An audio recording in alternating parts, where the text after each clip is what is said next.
Hi there, welcome to another episode on Pascal's China Lens, and we're going to talk about de-risking from China.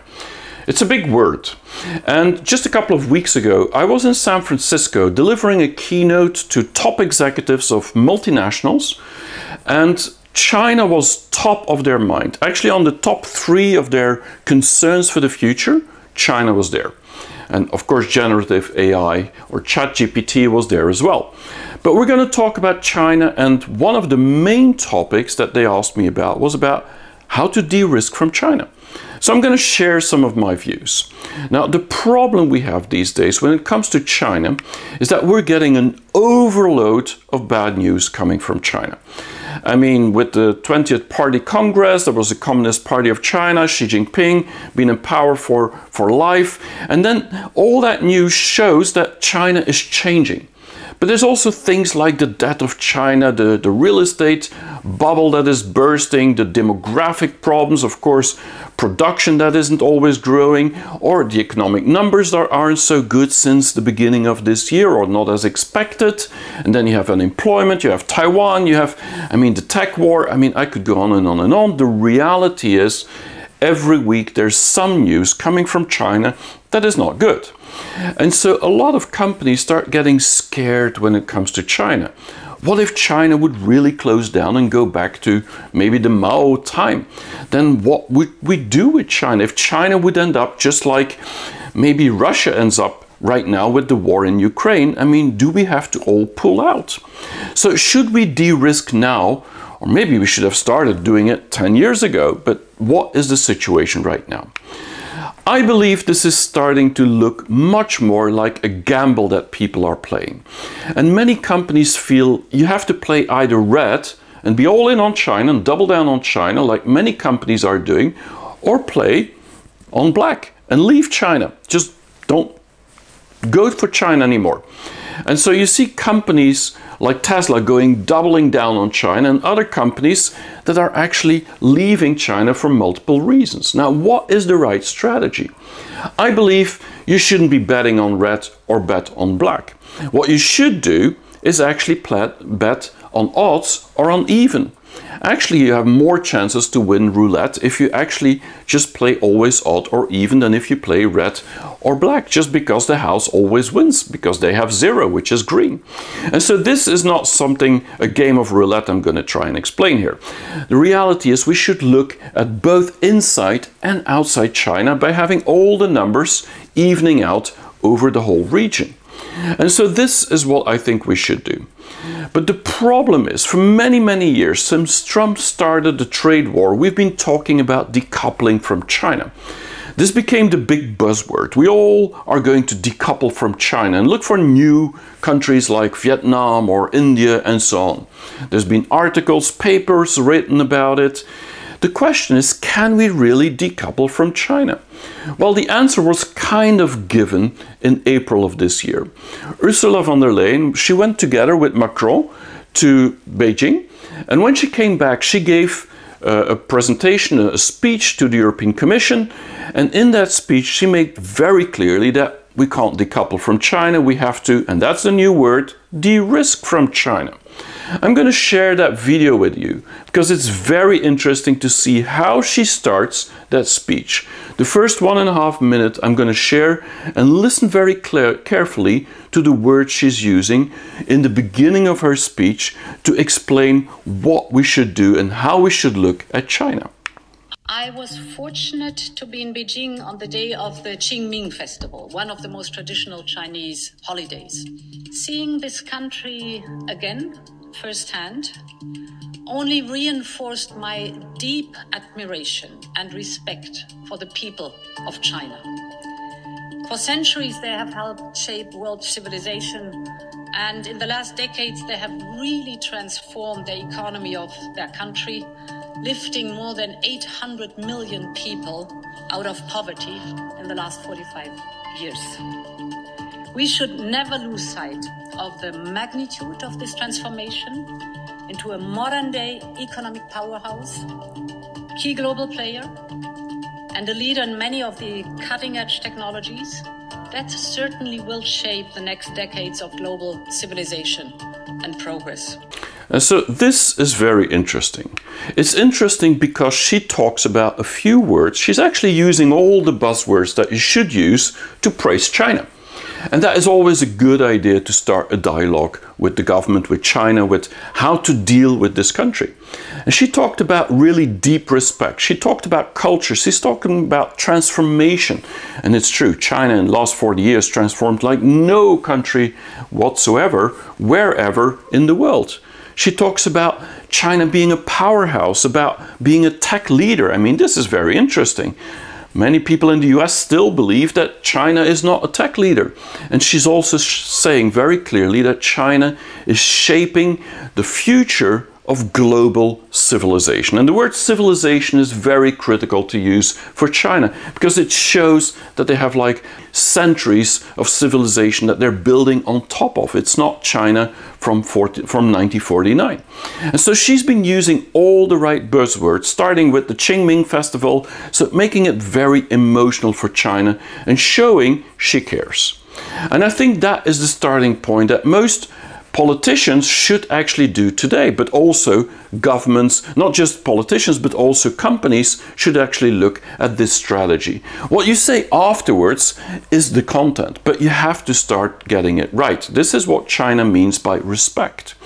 Now, I think this is also interesting how she then continues. And for me, that also shows that decoupling is clearly not viable, desirable, or even practical for Europe. The point I made in Beijing is that we do not want to cut economic, societal, political, and scientific ties. We have many strong links, and China is a vital trading partner. Our trade represents some 2.3 billion euros a day. Most of our trade in goods and services remains mutually beneficial, but there is an urgent need to rebalance our relationship on the basis of transparency, predictability, and reciprocity. And so this is what it's really about. And I think she made it very, very clear. It's impossible to decouple from China. We needed almost 5 years to figure that out. I mean, everybody should have known this from the beginning. We're just too intertwined as countries together with China, and China with the world. It's just one big globalized world. We cannot just move away from China anymore. It's just too big to fail. But we're also saying very clearly that it's not viable, it's not desirable, and not even practical to decouple from China. So now we're going to de-risk. But what does de-risking mean? Well, she says it's about rebalancing, and that means we need more transparency from China, we need more predictability from China, and specifically more reciprocity. Now, I have a little bit of problem with these three words, because I believe when we look at transparency, it's true. I mean, not everything in China is transparent, specifically in the top echelons of the politics in Beijing. But if you look over time, China has become more and more transparent, and that is because the government is trying to make people more accountable. So there is an evolution in the positive direction. Maybe not fast enough, but it is happening. Predictability, I mean, yes, China doesn't seem predictable, but that's because they're constantly changing. I actually believe many other countries in the world are a lot less predictable than China is, because they have these 5-year plans and they tell you exactly what their planning is. We might not like it, but predictability is not always the big issue in China, in my view. When it comes to reciprocity, there I agree with Ursula von der Leyen. We need to be much more, as governments, as countries, having the same fair deal as China has with our open markets. And we should fight for that. The problem is that China is so competitive these days that it's not only about reciprocity. And we've tried it for many years and we've failed very often. And so what does de-risking actually mean? Well, for Western governments, it's all about avoiding risk.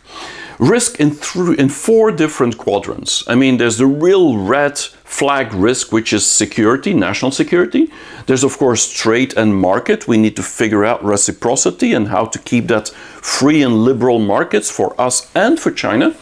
It's also about resilience, and that's a lot to do with making choices. Do we continue? Do we stop? A lot to do with resources. And then we have, of course, we need to be aligned in some certain areas.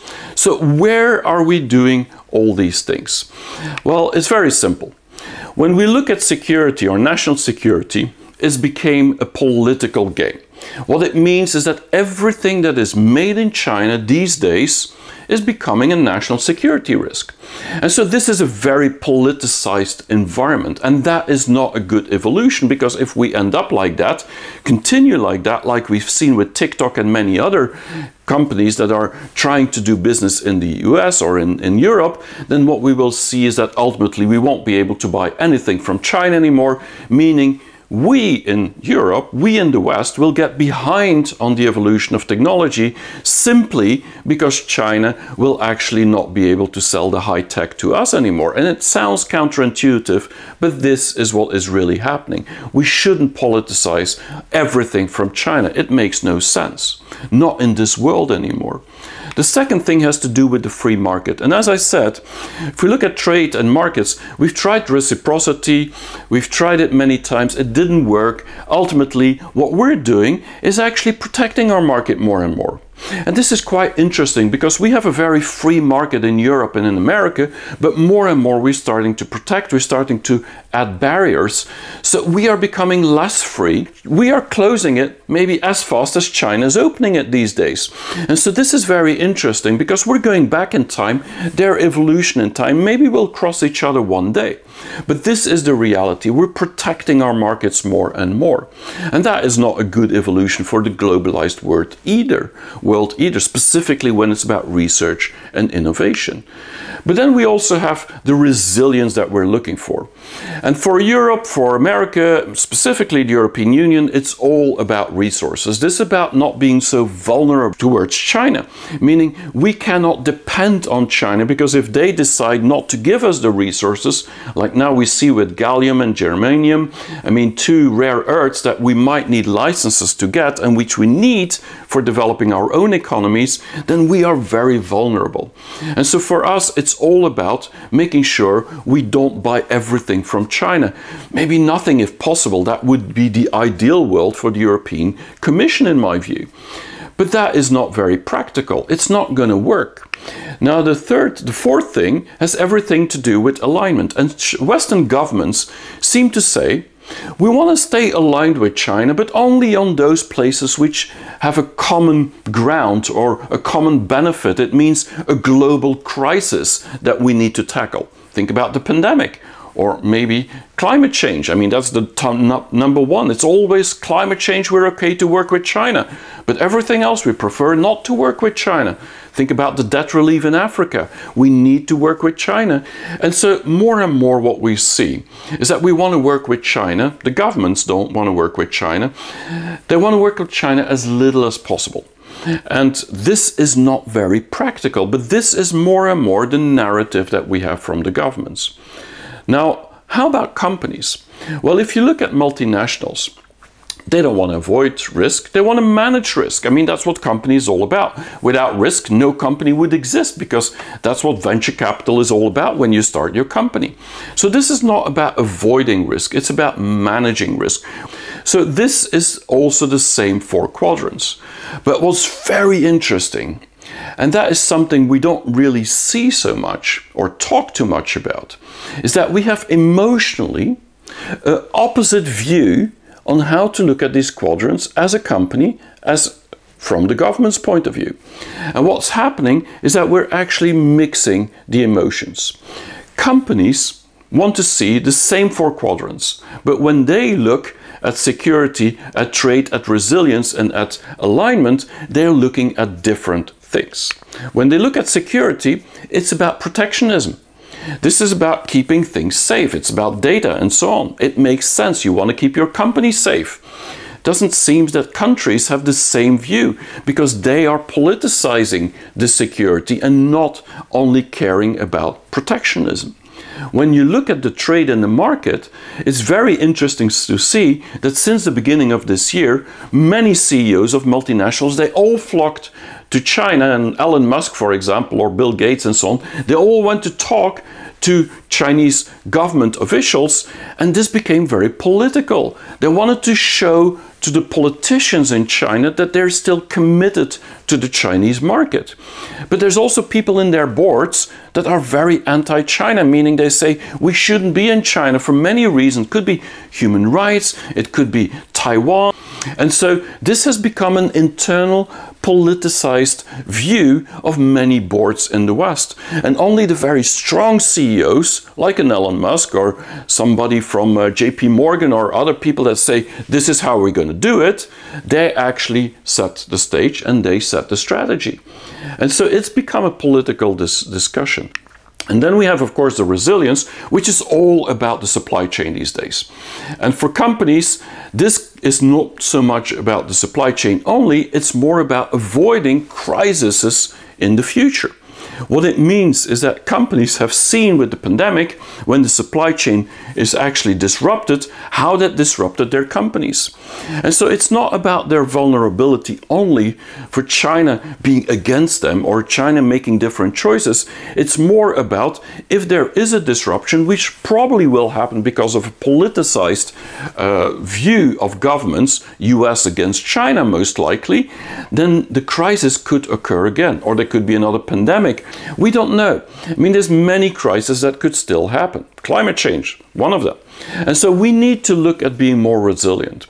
And that is why we need to be more agile. And finally, ultimately, we want to be aligned with China, not just on climate change and debt relief and pandemics, but on many, many things. And the smart companies that are doing really good business in China, very successful in China, think about Starbucks, think about Nike, think about L'Oreal. These companies, they understand the real value of China is not just the market where you can sell to a lot of consumers. I mean, India has a huge market as well and it's growing. No, the value of China is the resources.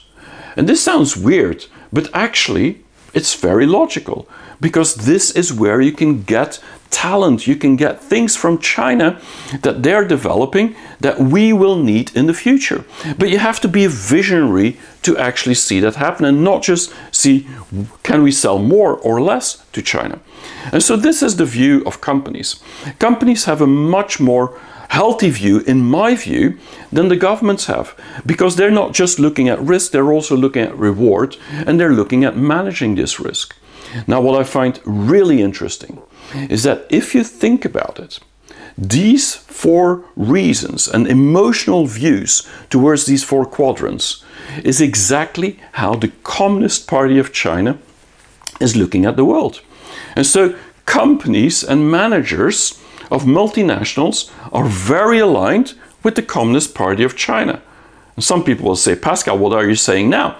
But it's true, because the Communist Party of China, or the Chinese government, in extension of it, is actually looking at security very much from a protectionist point of view. They're looking at trade and market from a political point of view. What that means is economic coercion for those countries that actually pressure China or don't want to be having a win-win relationship or don't respect China. And so that is not a good evolution, but it is happening because they feel that's their only weapon. And so economy is becoming the weapon, not politics, for China.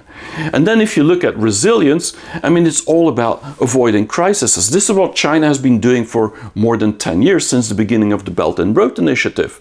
That is also a reason why China has been investing so much outside China to make sure they can avoid crises of the future.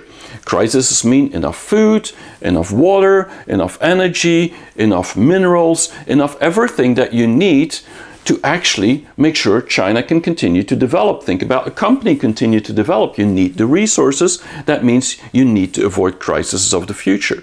This is about strategic planning. And then ultimately what China's government is very much aligned on with the rest of the world, or the countries that want to work with China, is anyone who wants to share resources. Specifically when you think about technology, that's what they're looking for, but also in the global south, they've been looking at resources everywhere to make sure that they can get something and they can give something back. And that's how they do deals these days with Saudi Arabia.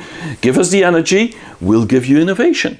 And so this is very interesting in my view, because Chinese government, in my view, and the Communist Party of China is very much aligned with how companies think. What that also means is that Western companies are not aligned with the Western governments. They're more aligned with the Chinese government. So that's weird to me, but that is how it is today. Now, if you go through all these 4 points, which I will go very quickly through, what you see the first point is that when it comes to security, I mean, this is something that we need to think more protective. I mean, any company dealing with China, if they want to de-risk, the real red flag is security. And that means the first thing you need to do is to keep calm and stay neutral. Be Switzerland, because anything you say can and will be used against you politically, either by Beijing, by Washington, or by Brussels. So keep as neutral as possible is the only advice I can give, because people will use whatever you say against you.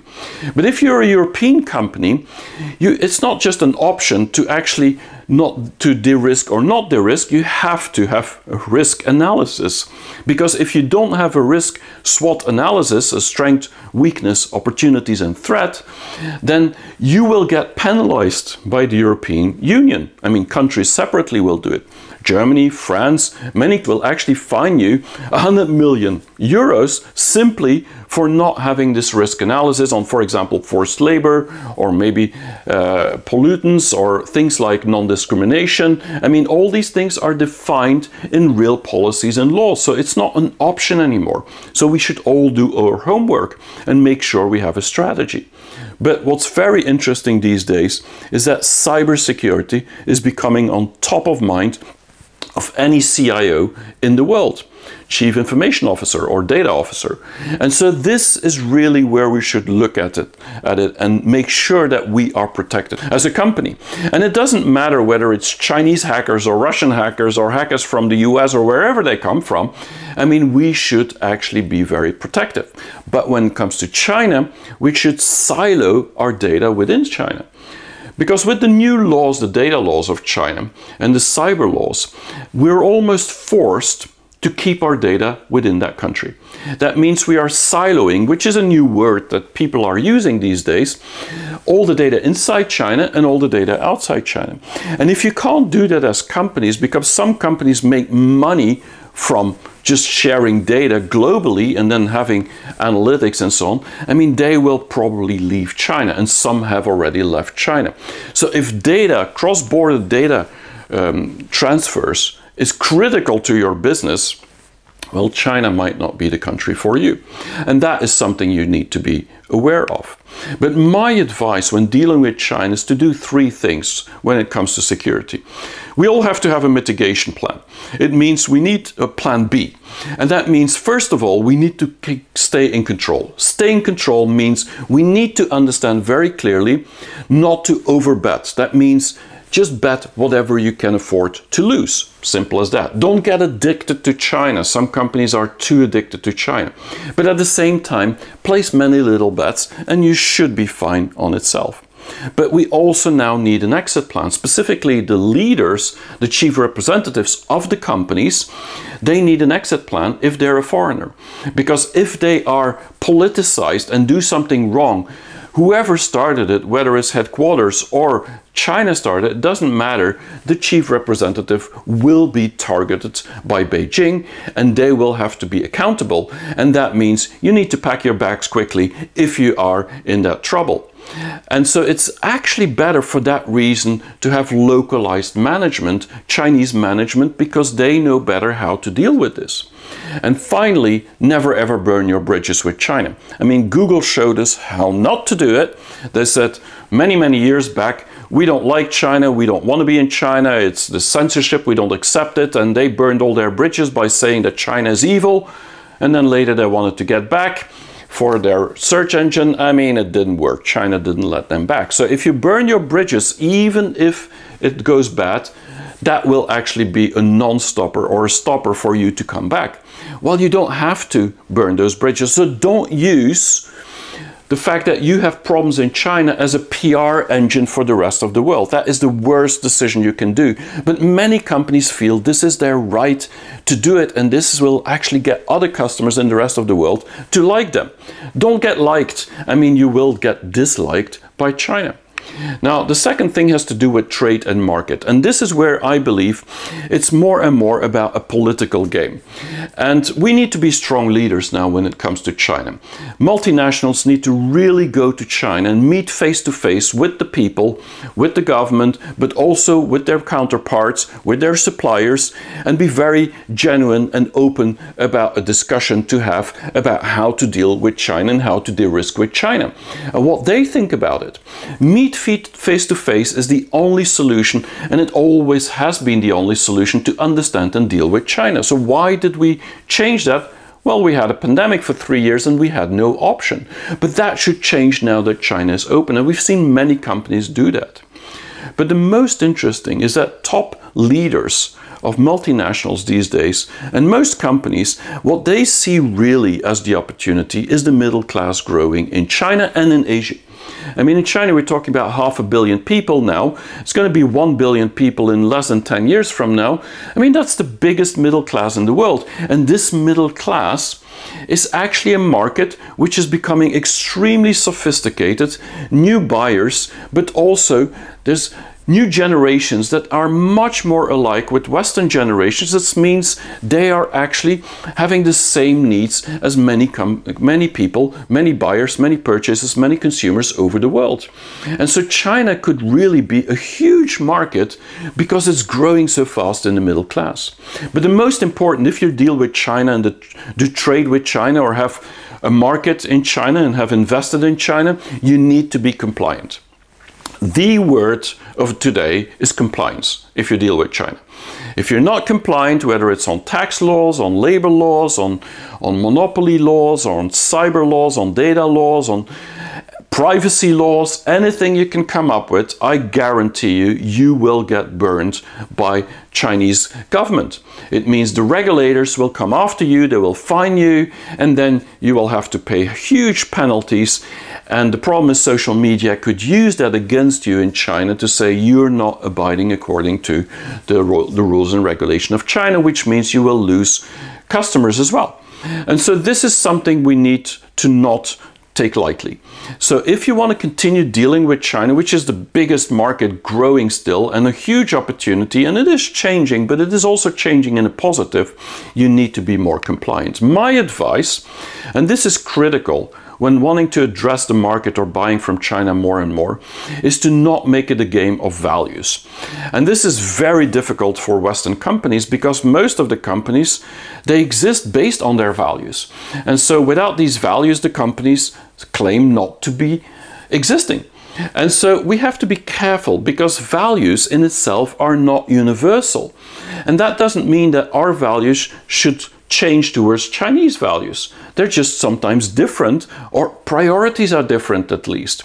And that means we need to be very careful on how we treat the values that we say. And so specifically when it's about human rights, we need to look at it from a different point of view. And so my advice when it comes to dealing with China is to also add a China lens on top of it. How do the Chinese think about these values that we feel China doesn't have? And have that dialogue, have that discussion with your partner, but do it in just face to face. Don't do it in a big group, it won't work. But make that China lens available and use people that have the China lens, or Chinese that understand what their values are, to explain to you how they look at the world. And be very careful because often if you don't do that, you will be judged based on double standards. They will say, yeah, but you claim to have different values or you claim that we don't have the right values, but on the other hand, you don't have the right values either. You're imprisoning people in the US, for example, and they'll to give you a million examples of how we are not doing everything to stay the moral high. Now, to understand this a little bit better, what I can suggest, if you're interested, is to read my book. You can get the ebook online on Amazon. And I talk a lot about all these values and these double standards and the China lens and the Western lens, and I put that against each other just to show how different we think and to show that it's not such a binary game as we often think. When we think more in the qubit mindset, which I often talk about, we look at China differently, then we're not going to talk too much about values, not because we don't care, but because we also understand that there's different views on it from a Chinese point of view. And so the third thing we need to do, in my view, is to look how the global South reacts to China. And this is something we never do. Is Western companies, European companies, American companies, Canadian, Australian companies, what we do is we claim certain things, but what we don't do is look how the rest of the world, I mean the non-Western world in general, also claims or doesn't claim the same thing. And there we will get very surprised. Why are they not judging China in the same way as we are? And the reason is they have a different stage of development, but also they have a different impression of the world than we often have. And we can learn a lot from that as well. So not just a China lens, but a global South lens actually helps us to keep the trade and the markets open and do the business as good as possible. Now, the third thing has to do with the supply chain and resilience. And this is where we're all saying we need to be much more agile, much more resilient when it comes to the future and deal with China. And that means we need to avoid crises for many companies, because if there's another pandemic, there's another war, there's another, think about a war in Taiwan. I mean, how are we going to deal with that future? This is about avoiding future crises. Now, the issue and the question we should look at is who is leaving China? And if you answer that question, actually it tells you already how to de-risk from China. There's three types of companies that are leaving China. There's ones that are not successful at all. And when they're not successful, I mean, it makes sense to leave China. They've tried, they've failed, or they're not making enough money, or the investment to be compliant in China is just too high. These are often low quality companies or low quality production companies, and they are better off. And that's the second reason they are better off in countries where the labor cost is lower than the labor cost in China that is rising very high. So the second type of company are those companies that leave China simply because actually it's just too expensive to deal in China, or there's new laws in China which they don't have in Bangladesh or in India or somewhere else. And the third type of company are the high-tech companies, which is very political. Think about chips, for example, or AI, or Apple is a good example. They claimed just more than a year ago, we're going to have 25% of our production now go to India, and Modi was very happy, and we're going to set up a joint venture, and all the production, or 25%, would go from China to India. What it turns out now is that they didn't sign the joint venture deal, and there now Foxconn seems to be moving back to China. Because it's not so easy. Why? Because Chinese companies have this ecosystem, they have the supply chain, they have the speed, they have the scale, they have made the investment. This is why companies are not leaving as quickly. It's hard to find an alternative, although some companies can, specifically in the manual labor work, or a lot of workers needed, but when it comes to automation, when it comes to digital, when it comes to innovation, very hard these days. But what we have to do is diversify. We have no more option. I mean, we don't need to de-risk, but we need to diversify our portfolio. Don't put all your eggs in the Chinese basket. But what that means is that we need to be smart where we put the basket or where we put the package in the certain market. And this is where we often make mistake. We are not diversifying, we're just leaving China. And the third thing is it's becoming a balancing act. We, in a world that is constantly changing, have to become more agile, have to become more resilient, have to become more nimble. And what that means is we need to learn how to balance things. We need to change quickly. And the best country to learn resilience is China. So this might sound counterintuitive, but if you want to de-risk from China, you have to do more in China to learn from China how to be more agile and how to de-risk. And so this is a circle that's round, but it means you cannot leave China, because then you don't learn the lessons anymore. Because let's admit it, the Chinese are just much better at balancing acts than we are. And so the advice I can give you is three things.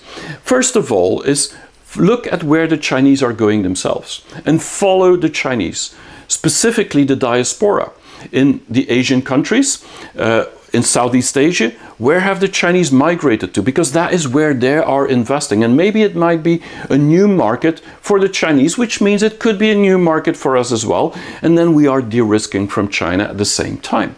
The second thing to do is look at it from a push or a pull. The problem is we're too often pulling away from China. We're saying we need to actually get away from China, but we should get pushed towards something. We should get pushed towards a new market, a new opportunity, a new middle class.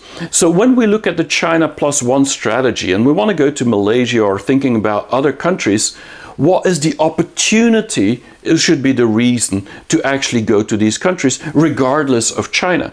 And if you do that, then leaving China or part of your business out to the outside China makes total sense, because it's an opportunity strategy. It's not just a risk strategy. And finally, I believe in Asia is where all the growth is going to be in the next decades. I mean, India will grow tremendously, but also Southeast Asia. So do focus on Asia if you are de-risking from China. Now, the fourth and last thing of this quadrant is where we are aligned. And this is where companies clearly should be more aligned on different things than the governments wants them to be aligned. It's primarily about innovation. And I think this is about resources.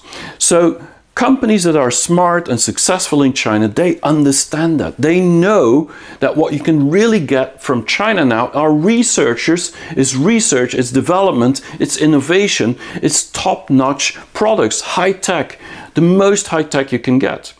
And this is where we're not seeing it too often. Now, what I do is every month now I make a newsletter, and you can just go and subscribe on my website, pascalcoppens.com, and there every month you'll see the new innovations that are coming out of China, because often we don't know about it.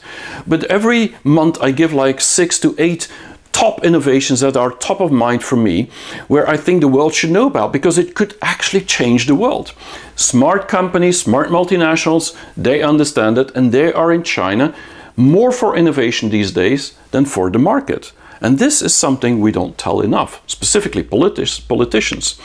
And that is because the country, China, is actually creating new markets. Think about electrical vehicle market. 5 years ago, everybody said, yeah, Tesla is doing it. We're going to create these markets, BMW, Mercedes.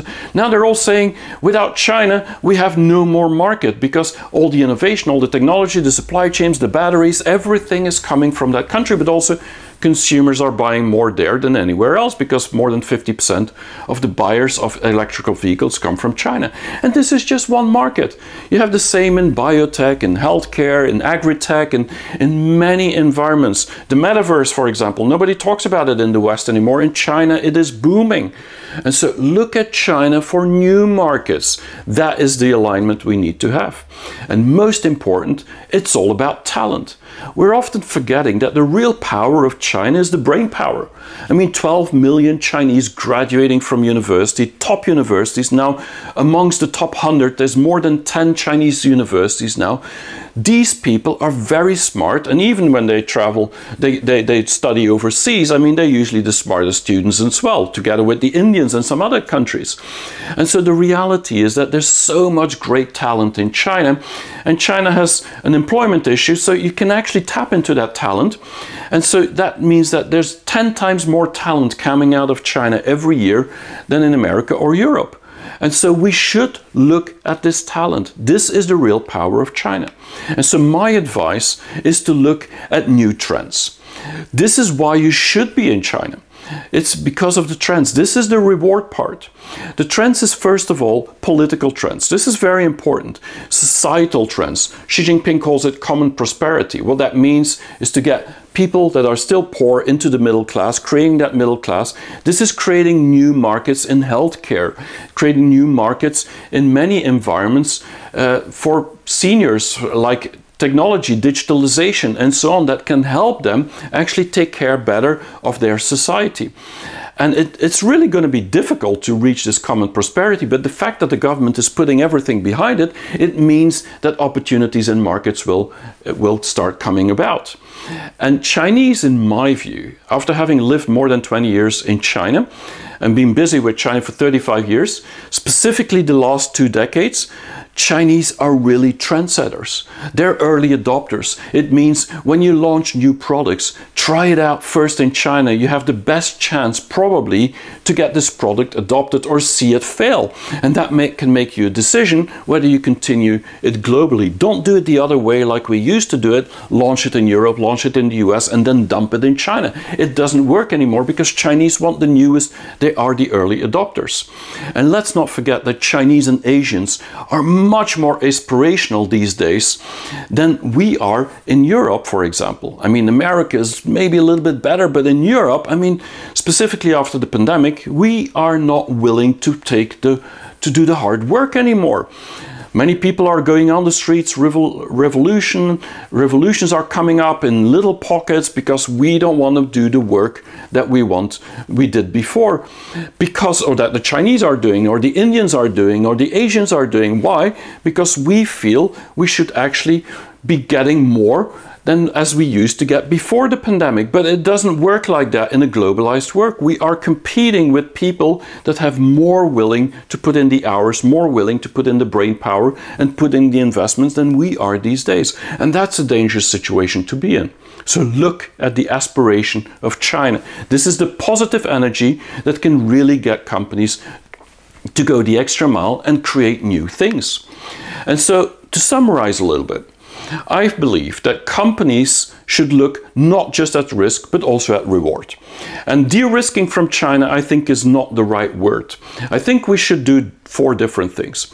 We should plan very well when it comes to security of our companies. I mean, this is not an option. This is a red flag if we are not protected. We should look at it from a planning point of view. When it's about the market and the trade, don't make it emotional, don't make it about values, make it very rational, go and meet face to face and try to do those deals, because China is changing constantly. We do not know in what direction it will go. There will be ups and there will be downs, and we need to be on the upside when the upside is coming. And we need to be more resilient, and that means we need to learn from China how to be resilient. It also means we need to diversify instead of de-risking. What that means is we do more things outside China, but also within China we should diversify and have more markets and more investments, maybe smaller, in many more environments. And finally, we need to be aligned on the resources, meaning we need to mine these resources, the brain power of China, the innovation of China, and the new markets of China. And so this requires a new mindset, which I do believe top CEOs, which I've talked to a couple of weeks ago, they get that. And they know exactly that China is a risk, but there's a huge reward for those that stick with China and understand how to deal with China. And so it's not about how to de-risk, it's actually about how to deal, how to manage China from now on.